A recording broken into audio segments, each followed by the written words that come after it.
Okay, good afternoon, class. My name is Sir Benny, your instructor for today. So, how's everyone? Are you feeling good? That's nice to hear. Okay, before we start this lesson, we're going to have a short prayer first. May I ask anyone to lead the prayer, please? Okay, thank you. For checking of attendance, Mr. President, do I have an absences for today? Okay, that's nice to hear. Now that everyone's here, let's review our classroom rules. So in my class, you should be respectful, be responsible, and be ready. Is that clear, class? To spice things up, I prefer a short activity for the whole class so that I expect everyone to participate. So this game is called a guessing game. So the rules of the game is participants are invited to identify the players featured in the presentation. Students who provide the correct names will receive a prize. Okay, is everyone ready? So let's start. Okay, can anyone guess the name of this player? 3, 2, 1. Yes, his name is Jason William, also known as White Chocolate, and his position is point guard, known for his unorthodox, creative style of playing. Ready for the second one? Okay, can anyone guess who is this player? 3, 2, 1. Yes, that is Irving Johnson Jr., or also known as Magic Johnson. His position is point guard, often regarded as greatest point guard of all time. Okay, ready for the last one? Okay, can anyone guess the name of this player? 3, 2, and 1. Yes, our very own and Filipino pride, Mr. Robert Jaworski Jr., or Sir Jowo. His position is point guard and one of the best and most popular PBA players of all time.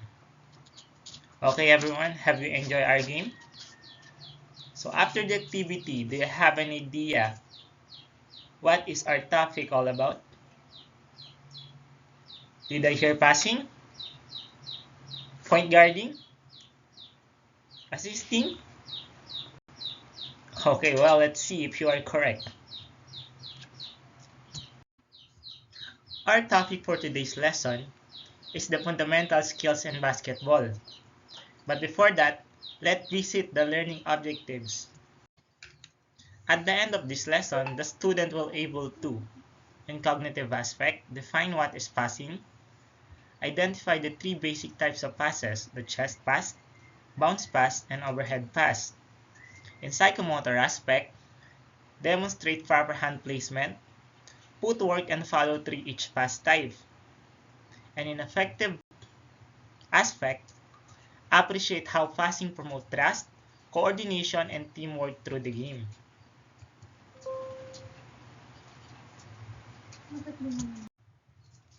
Okay, as we proceed in our lesson, let's define what is passing. Passing in basketball is the deliberate movement of a live ball between two teammates to advance it toward the basket, create scoring opportunities, and maintain the possession. And passing can be divided into two categories, which are offensive and defensive. In offensive, passing can create a scoring opportunities for the team, a structural plan, play, or game. While in defensive, it maintains the ball possession inside the team. It defends the ball and protects the ball. And these are the things to remember when executing a pass in basketball. Number 1, establish your position and form. It is important to establish your balance and to stay ready when you are passing or receiving the ball. And number 2 is efficient strike and force. Without the efficient strike and force, you can properly propel the ball towards your teammates.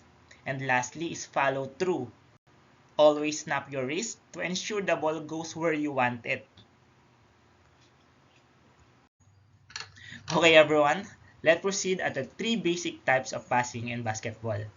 Number 1 is chest pass. Thrown from the chest with both hands, straight line, and the snap wrist at the end to propel the ball through the teammates. So from the word itself, the ball is positioned at the chest level and you are going to snap using your wrists and arms straight toward your teammates or your classmates. So this is the video that I prepared for your reference. Chest pass is the fastest and most accurate pass for short and medium distance, crucial for quick ball movement, breaking presses, and swinging to the ball before the defense recover.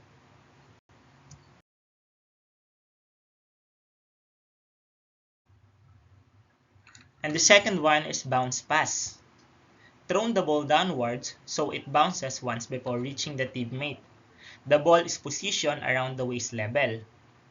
And this is the video that I prepared to serve as your reference. The bounce pass is the safest pass through traffic, crucial when your defender between you and the receiver goes under the defender's arms and legs so that the ball are safely going to your teammates.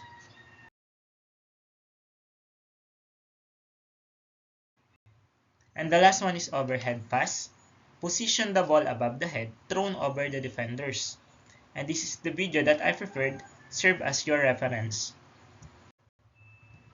Overhead pass is best for long distance. It is crucial after the rebounds and for turnovers.